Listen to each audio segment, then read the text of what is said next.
Okay, so over here we are discussing a case study on airline industry losses. ये बेटा paper है मई जून 2007, paper number 2। Case study पढ़ते हैं और फिर इसके क्वेश्चंस बेटा हम अटेम्प्ट करते हैं। At an international conference at which 95% of the world's airlines were represented, it was said that the global airline industry would have $6 billion loss for the year 2005. Only parts of the industry were said to be profitable, although there had been a growth in travel and revenue in Asia and Europe. Increased cost in North America and high fuel price were estimated to outweigh that. It was stated that losses from 2001 and 2004 had already exceeded 36 billion. अब बेटा इस paragraph में क्या बात कर रहे हैं, वो कह रहे हैं कि एक इंटरनेशनल कॉन्फ्रेंस हुई थी जिसके मुताबिक 95% of the world's airlines were represented. उसके उस कॉन्फ्रेंस में ना दुनिया भर से 95% एयरलाइंस जो थी वो रिप्रेजेंट करी गई थी। ठीक है। It was said that the global airline industry would have a $6 billion loss for the year 2005। और ये एस्टिमेट किया जा रहा था कि ये जो ग्लोबल एयरलाइंस है ना बेटा, इसको $6 बिलियन का लॉस होगा for the year 2005। Only parts of the industry were set to be profitable. कुछ पार्ट्स से इंडस्ट्री के जो लग रहा था कि प्रॉफिटेबल होंगे। Although there had been growth in travel and revenue in Asia and Europe, increased costs in North America and high fuel prices were estimated to outweigh that। लेकिन ग्रोथ हुआ था बेटा ट्रैवल में, बट क्योंकि cost भी साथ में increase हुई थी नॉर्थ अमेरिका में और हाई फ्यूल प्राइसेस थी, इसकी वजह से उनको लगा कि जो लॉसेस होंगे ना वो एक्सीड कर जाएंगे 36 बिलियन से from 2001 to 2004। Globally, non-fuel costs were forecast to fall by 4.5% in 2005। और ग्लोबली ये सोचा जा रहा था कि जो नॉन फ्यूल कॉस्ट है, मतलब अदर देन फ्यूल जो कॉस्ट होंगी आपकी, वो फॉल करेंगी, डिक्रीज करेंगी 4.5% से इन 2005। It was particularly the case in Asia where labor costs were low। और स्पेसिफिकली ये केस कहाँ पे, एशिया में, जहाँ पे लेबर कॉस्ट स्पेसिफिकली आपकी बहुत लो है। European airlines were recording profits due increased traffic and some industry mergers। जो यूरोपियन एयरलाइंस थी उन्होंने रिकॉर्ड किया profit due to increase traffic and some industry mergers. However, biggest obstacle to growth in industry was North America, where airlines recorded large losses। In North America, labor cost and airport taxes were high. In addition, competition from smaller, low-cost airlines charging cheap fares was causing a fall in the profit of large companies. The airline industry also criticized the high taxes, averaging 26%, which are imposed on ticket sales in North America. To try to improve profits, the industry launched some major projects to cut costs, which included the complete replacement of paper tickets with electronic tickets by 2007. Calculate estimated average yearly loss between 2001 and 2005, show your working। अब वो बोल रहे बेटा 2001 से लेके 2005 तक का हमें एवरेज ईयरली लॉस कैलकुलेट करना है। 2001 से लेके 2005 का हमें एवरेज ईयरली लॉस कैलकुलेट करना है। अगर हम केस स्टडी पढ़ें तो केस स्टडी में हमें ये चीज नजर आई। ठीक है।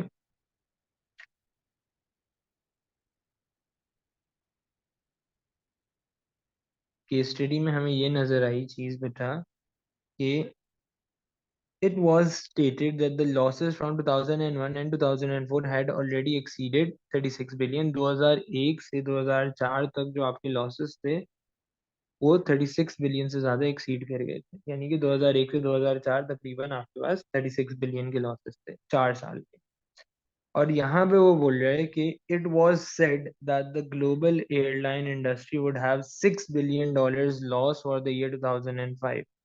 और यहाँ पे बेटा ने ये बात करी है कि 2005 में जो ग्लोबल एयरलाइन इंडस्ट्री है उसका $6 बिलियन का लॉस हुआ है।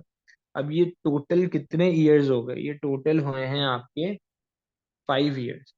किसी भी चीज का आपको एवरेज निकालना हो ना, तो उसका मैं आपको फॉर्मूला भी बता देता हूँ। एवरेज का बेटा फॉर्मूला होता है, किसी भी चीज का आपको एवरेज निकालना हो,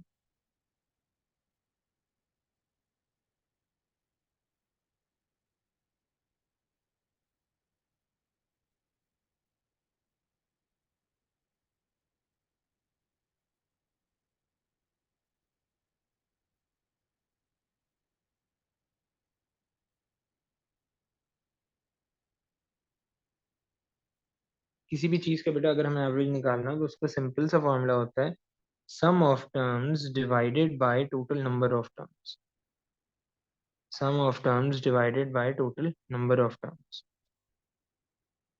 तो अगर आप यहाँ पे देखें तो टोटल लॉस आपको कितना हुआ, यानी कि अगर मुझे एवरेज लॉस निकालना है ना, एवरेज ईयरली लॉस 2001 से 2005 के दरमियान, तो मैं सिंपली बेटा क्या करूंगा,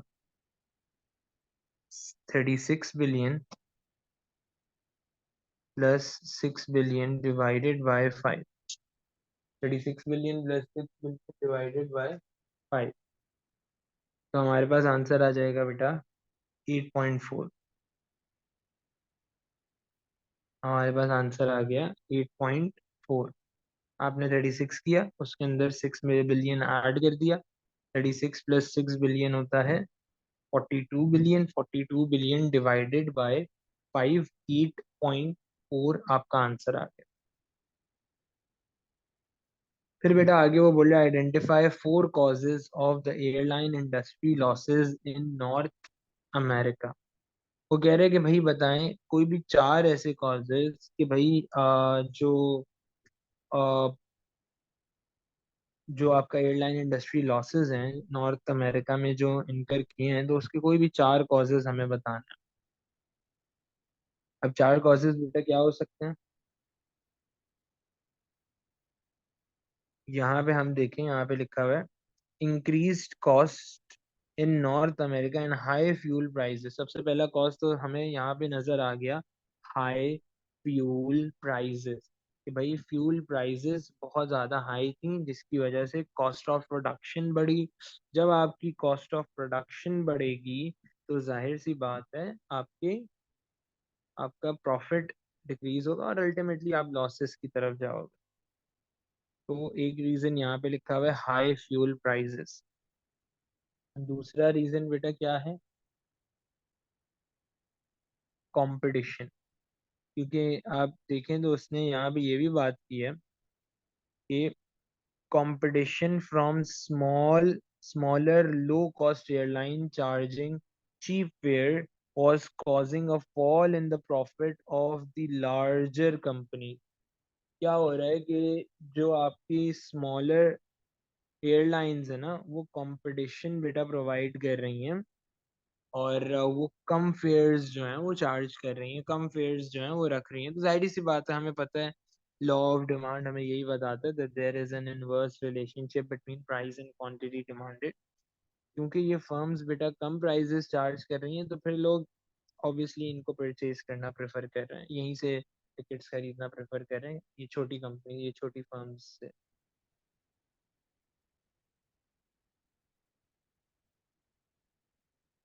दूसरा रीजन भी हमें पता चल गया बेटा, competition from smaller low cost airline charging cheap fares. तीसरा रीजन, अब वो बोल रहे बस आपने आइडेंटिफाई करना है उसको, बस ये 4 रीजन लिख के दे देना, दैट्स इट, और आपका हो गया। दूसरा तीसरा रीजन बेटा हमें यहाँ पे नजर आ रहा है, north America labour cost and airport taxes were high. एक तो लेबर कॉस्ट हो गया और दूसरा टैक्सेस। तो हमारे पास चार रीजंस आ गए।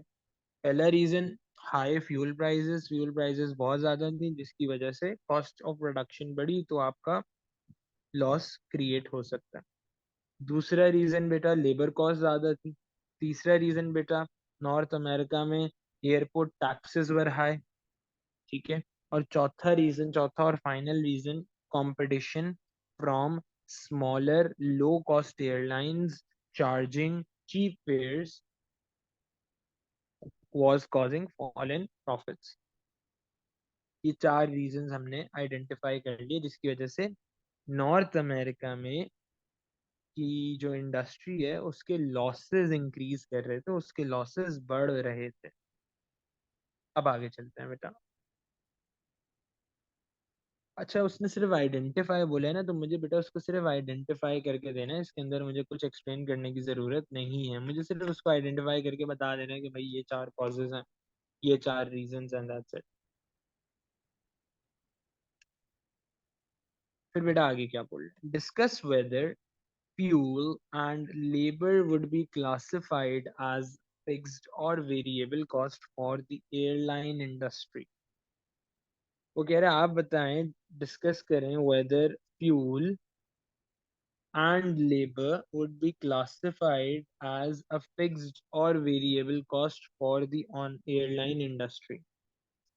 कि क्या आप इसको क्लासिफाई करेंगे एज अ फिक्स्ड और अ variable cost for the airline industry.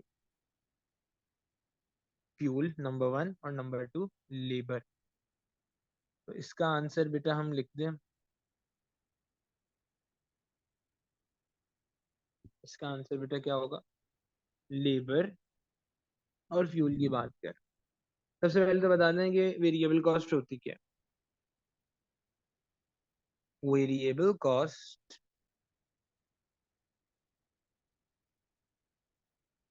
Changes as output changes.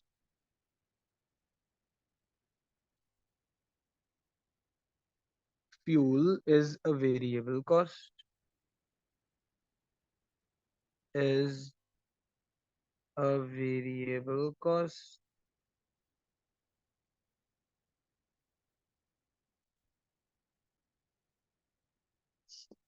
labor is usually regarded as variable in text labor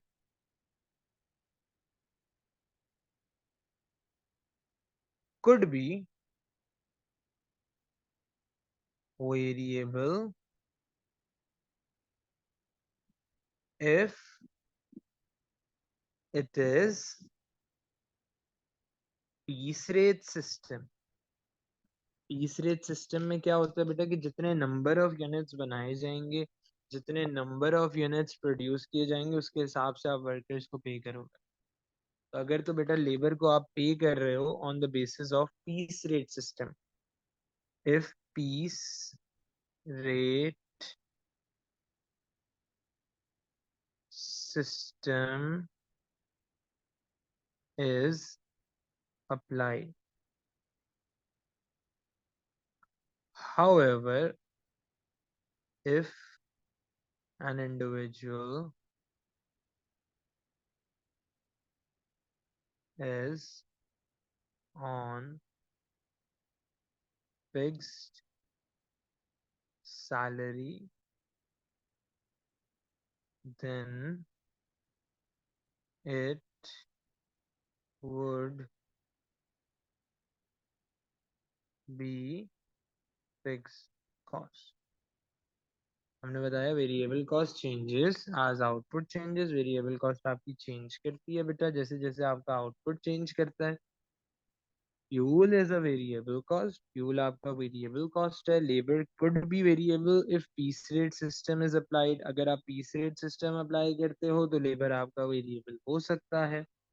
however, however if an individual is on fixed salary then it would be fixed cost। Labour हो सकता है अगर आप piece rate system use करते हो।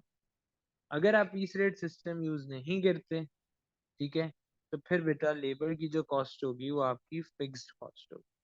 Labour की जो हमारी कॉस्ट होगी वो आपकी फिक्स कॉस्ट होगी। ठीक है बेटा। अब हम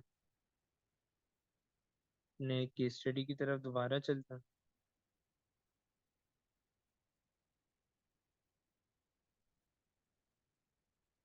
चलो बेटा, now let's answer part D.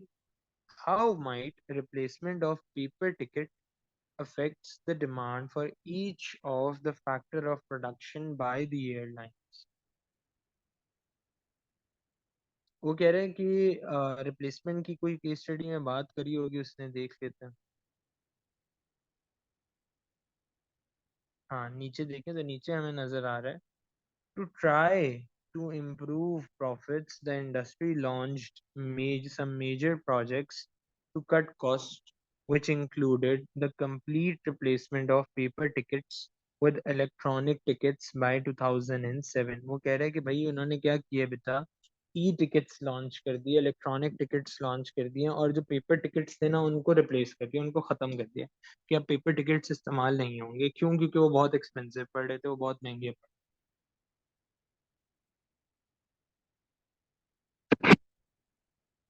क्योंकि बेटा वो बहुत एक्सपेंसिव पड़ रहे थे, बहुत महंगे पड़ रहे थे, इसीलिए उन्होंने क्या किया, ई टिकट्स लॉन्च कर दिए, इलेक्ट्रॉनिक टिकट्स।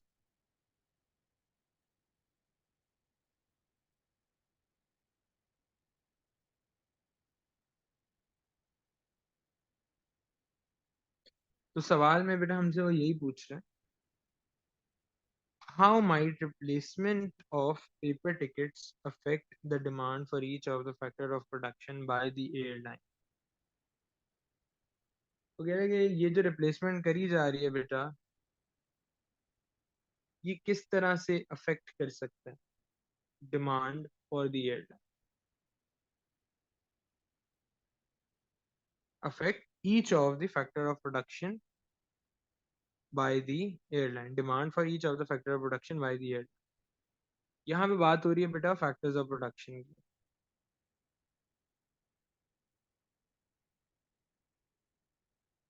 एफओपीज की बात कर रहे हैं। एफओपीज क्या होता है? Factors of production are resources which are used in the production process. ये वो रिसोर्सेज होती हैं आपकी जो आप अपने प्रोडक्शन प्रोसेस में इस्तेमाल करते हैं, जो आप अपने प्रोडक्शन प्रोसेस में यूज करते हैं, इनको बेटा हम फैक्टर्स ऑफ प्रोडक्शन कहते हैं। हमारे पास चार फैक्टर्स ऑफ प्रोडक्शन होते हैं। सबसे पहले होता है लैंड, लेबर और फिर कैपिटल आता है, फिर एंटरप्राइज आता है। लैंड हम कहते हैं लैंड इटसेल्फ को, और जो लैंड रिसोर्सेज कंटेन करता है वो आपके लैंड की कैटेगरी में चला जाएगा। फिर बेटा हमारे पास आ जाता है labour. Labour skilled and unskilled workers को कहा जाता है, जो आप अपने प्रोडक्शन प्रोसेस में यूज करते हैं, जो आप अपने प्रोडक्शन प्रोसेस में इस्तेमाल करते हैं, वो आपका लेबर होता है। फिर बेटा हमारे पास आ जाएगा कैपिटल। कैपिटल बेटा हम इक्विपमेंट्स को, मशीनरी को हम कहते हैं जो आप अपने प्रोडक्शन प्रोसेस में यूज करते हैं। फिर बेटा आ जाएगा आपके पास एंटरप्राइज। Enterprise बेटा risk taking ability of a person होता है who combines all the remaining factors of production and takes the risk of running a new business venture। इस चीज को बेटा हम एंटरप्राइज बोलते हैं। अब क्योंकि बेटा उसकी कॉस्ट चेंज हो रही है, तो सवाल ये है हमारा यहाँ पे कि ये कैसे अफेक्ट करेगा आपकी ये चार फैक्टर्स ऑफ प्रोडक्शन को। सबसे पहले तो हम बात करते हैं बेटा लैंड की। तो लैंड के ऊपर आई डोंट थिंक सो कि there is going to be any change.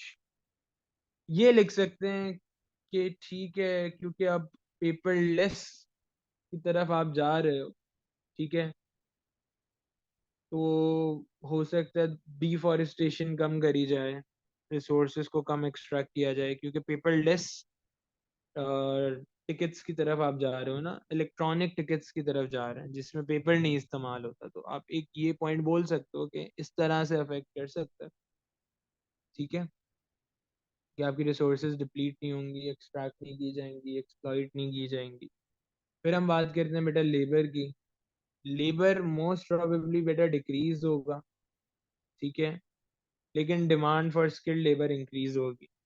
क्योंकि पहले तो वो आपके क्या कहते हैं पेपर टिकट्स होते थे, तो उसके अंदर आपको मैनुअल वर्कर से काम करवाना पड़ता था। अब इलेक्ट्रॉनिक टिकट्स हो गए, ऑनलाइन काम हो रहा है, कस्टमर घर बैठे बैठे कर सकता है। तो उसके लिए कोई आपको बंदा हायर करने की ज़रूरत नहीं है। लेकिन हाँ, स्किल्ड वर्कर्स की हो सकता है डिमांड बढ़े, स्किल्ड वर्कर्स की डिमांड इंक्रीज करे। जो आईटी स्पेशलिस्ट होते हैं आपके, सॉफ्टवेयर्स बनाने वाले, उनकी डिमांड बढ़ सकती है। फिर बेटा आ जाता है हमारा कैपिटल। कैपिटल यानी कि मशीनरी, मशीनरीज, इक्विपमेंट, इन सब की बात हो रहा है। Capital will probably increase, capital बढ़ेगा, कैपिटल इंक्रीज करेगा। ठीक है। फिर बेटा हमारे पास आ जाता है एंटरप्राइज। एंटरप्राइज क्या होगा? Enterprise is the risk taking ability of a person who combines all the remaining factors of production and take the risk of running a new business venture.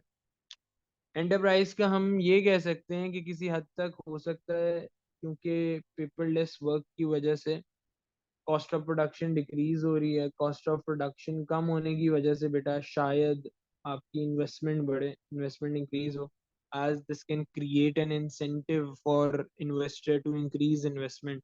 वही इन्वेस्टर देखे, वो बोले यार सही है, सस्ता पेपरलेस वर्क की तरफ जा रहे हैं, इलेक्ट्रॉनिक टिकट्स की तरफ जा रहे हैं, कोई मेजर कॉस्ट आपकी डिक्रीज कर रही है, मेजर कॉस्ट आपकी कम हो रही है, तो शायद शायद ये हो कि आपकी इन्वेस्टमेंट इंक्रीज कर सकते हैं इसकी वजह से, गुड इंक्रीज।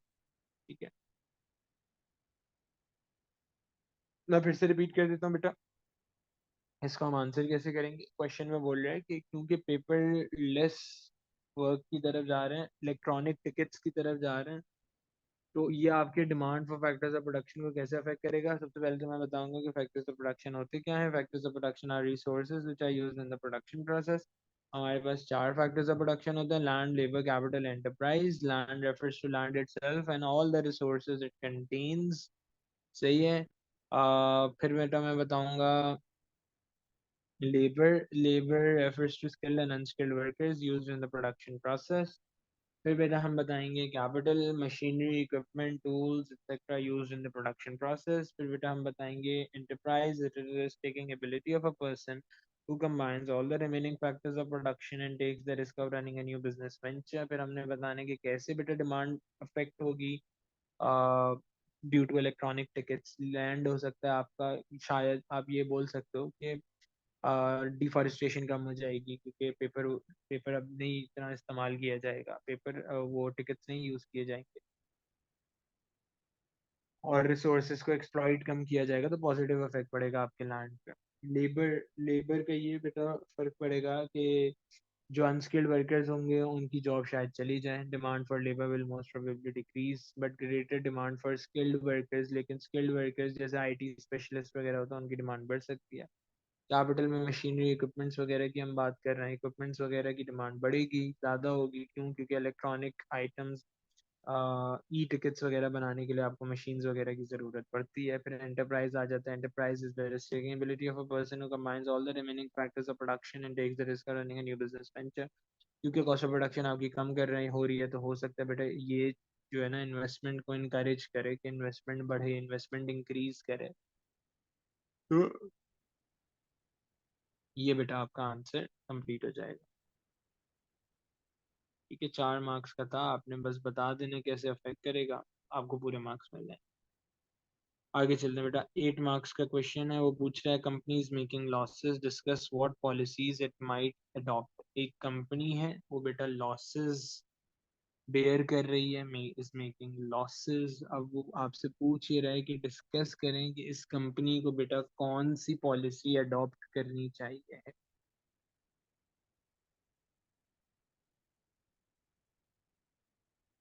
ठीक है, देखिए मेजरली ना, एक कोई भी फर्म हो उसके पास मेजरली दो तरह की कॉस्ट होती है, एक होती है फिक्स कॉस्ट, एक होती है वेरिएबल कॉस्ट। फिक्स कॉस्ट आपको पता है, अभी मैंने बताया है, it is a cost which is always fix, it doesn't very with the level of output. Variable cost होती है which varies with the level of output, जैसे जैसे आपका आउटपुट चेंज होता है वेरिएबल कॉस्ट भी आपकी चेंज होती है। सबसे पहले तो बेटा हमें ये पता होना चाहिए कि प्रॉफिट अर्न करने के लिए आपको कौन कौन से, या लॉसेस को अवॉइड करने के लिए आपको कौन कौन से फैक्टर्स की ज़रूरत पड़ती है। प्रॉफिट मैक्सिमाइजेशन अगर आपका ऑब्जेक्टिव है तो उसके लिए मेजरली आपके पास दो चीज़ें होनी चाहिए। एक, कॉस्ट रिडक्शन करना। दूसरा, रेवेन्यू मैक्सिमाइजेशन करना, कि आप रेवेन्यू मैक्सिमाइज कर। अब कॉस्ट के अंदर भी बेटा हमने मेजरली दो कैटेगरीज पढ़ी हैं। दो कैटेगरीज हमने देखी हैं, एक हमने फिक्स कॉस्ट देखी है, एक हमने वेरिएबल कॉस्ट देखी है। ऐसे ही है, कॉस्ट के अंदर भी हमारे पास दो कैटेगरीज आ जाती हैं, एक हमारे पास फिक्स कॉस्ट है, एक हमारे पास वेरिएबल कॉस्ट है। Fix cost and variable cost, ठीक है, मेजरली दो कैटेगरीज हमारे पास आ सकती है। तो अब ये फिक्स कॉस्ट तो खैर ऐसा चेंज नहीं हो सकती, लेकिन वेरिएबल कॉस्ट बेटा कैसे चेंज कर सकते हैं, कैसे डिक्रीज कर सकते हैं? By finding a suitable supplier who is selling raw material at cheaper price. ठीक है, इसमें हम लिख सकते हैं चीप रॉ मटेरियल और economies of scale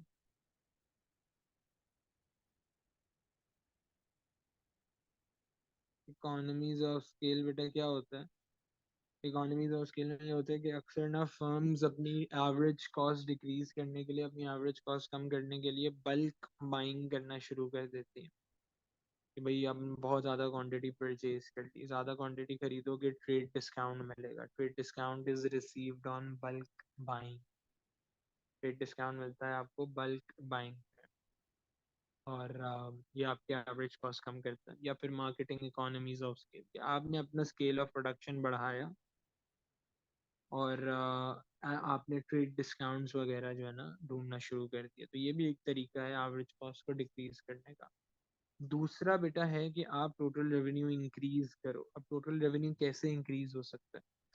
total revenue increase हो सकता है बाय प्रमोटिंग डिमांड, प्रमोशंस के थ्रू, मार्केटिंग के थ्रू, प्रमोशंस करके, मार्केटिंग करके। इट कुड एडवर्टाइज मोर, ठीक है, but would have to place adverts carefully as its budget will not be extensive। सोच समझ के प्रॉपरली एड्स वगैरह रन करें, ठीक है बेटा। It could alter its factors of production using more of those which are more efficient। It could change its product mix।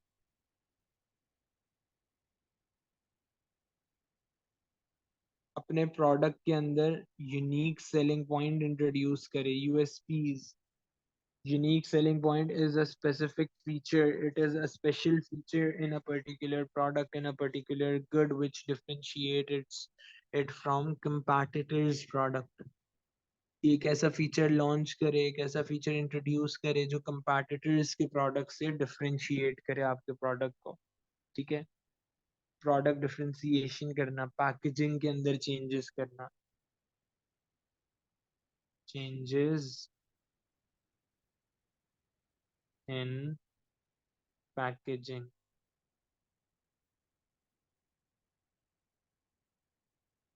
Packaging के अंदर चेंजेस करना, प्रोडक्ट के अंदर चेंजेस करना,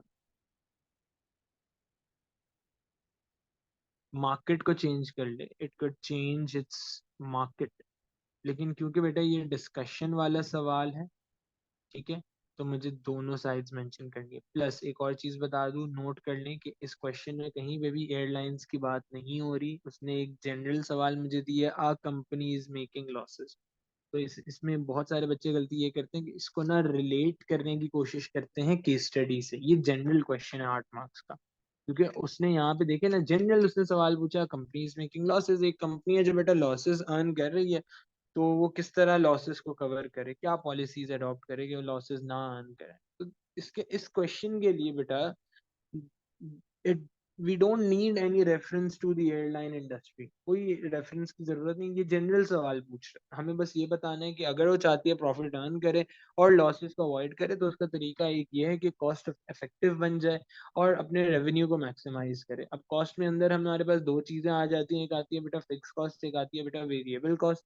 वेरिएबल कॉस्ट वो कॉस्ट होती है which varies with the level of output, तो उसको हम डिक्रीज कर सकते हैं। कैसे डिक्रीज कर सकते हैं? ऐसे सप्लायर ढूंढे जो हमें जरा सस्ते रेट पे रॉ मटेरियल्स वगैरह सेल करे। दूसरा पॉइंट आ जाता है economies of scale which states the reduction in average cost when a firm increases its production.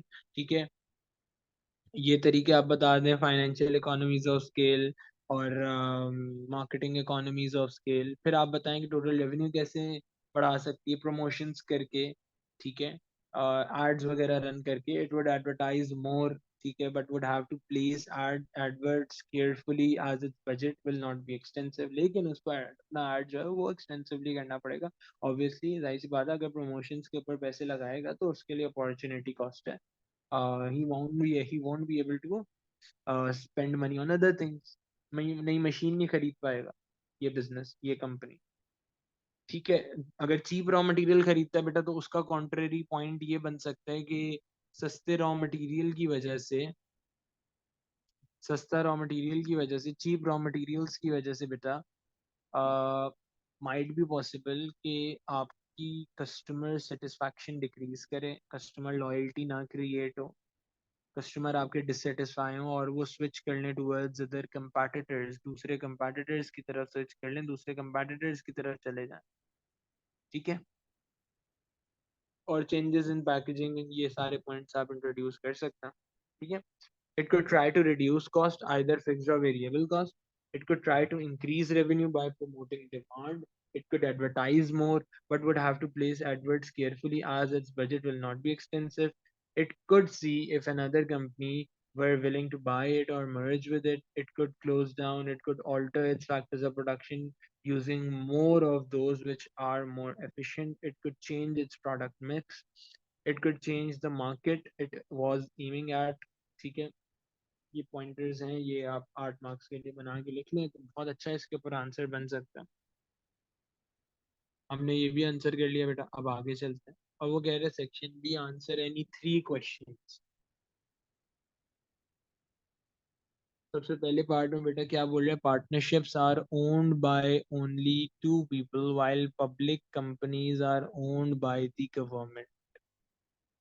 Explain whether the above definitions are correct.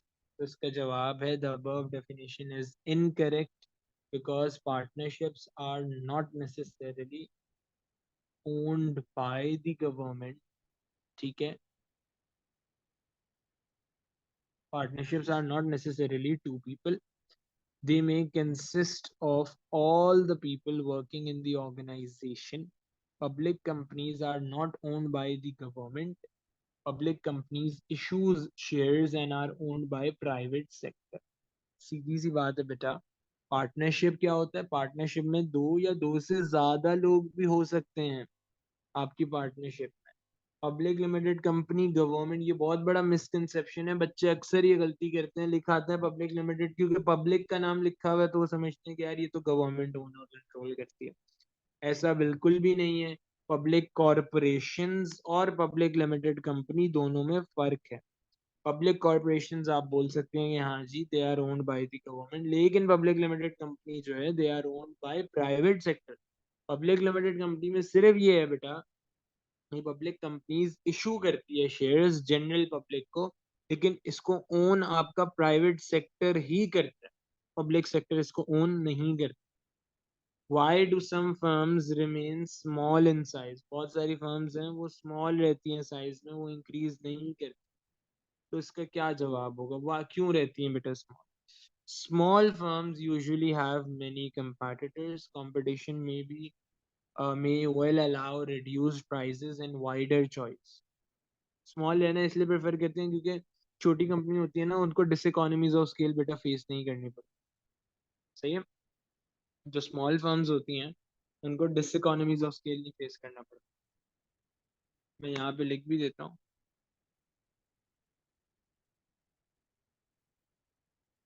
Question 2 Part B, small firms do not have to face diseconomies of scale, यानी कि इनकी average cost ना बहुत ज़्यादा proportionate से नहीं बढ़ती, communication barriers नहीं आते, मैनेजमेंट इश्यूज एज सच नहीं आते। ठीक है, कम्युनिकेशन बैरियर्स नहीं आते, मैनेजमेंट इश्यूज नहीं आते आपके।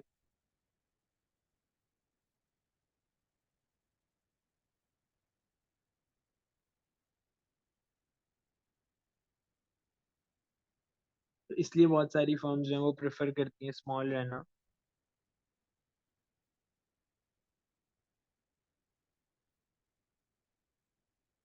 ये पर्सनलाइज्ड गुड्स ज़्यादा बेहतर तरीके से प्रोवाइड करते हैं। Small firm can also give personal service and provide specialist product, provide specialist products, specialist products.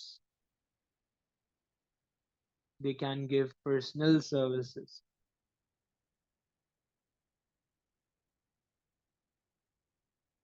Easier to take holidays होता है बेटा, लार्ज फर्म होती है उसके अंदर बिजनेस के जो बॉसेस होते हैं उनके लिए छुट्टी लेना भी बड़ा मुश्किल होता है, क्योंकि बैक एंड पे पूरी कंपनी बैठी हुई है।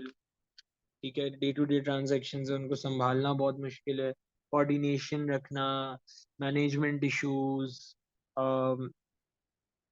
और डिसइकोनॉमीज ऑफ स्केल, ये सारे प्रॉब्लम्स होते हैं जो एक लार्ज फर्म फेस करते हैं, बट यूजुअली स्मॉल फर्म्स नहीं फेस करते। स्मॉल फर्म स्पेशलिस्ट प्रोडक्ट्स बना सकता है।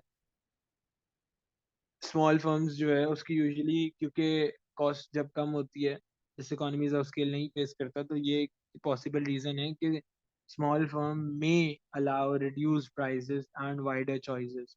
ठीक है, जिसकी वजह से consumers might go to small firms. Consumers might prefer small firms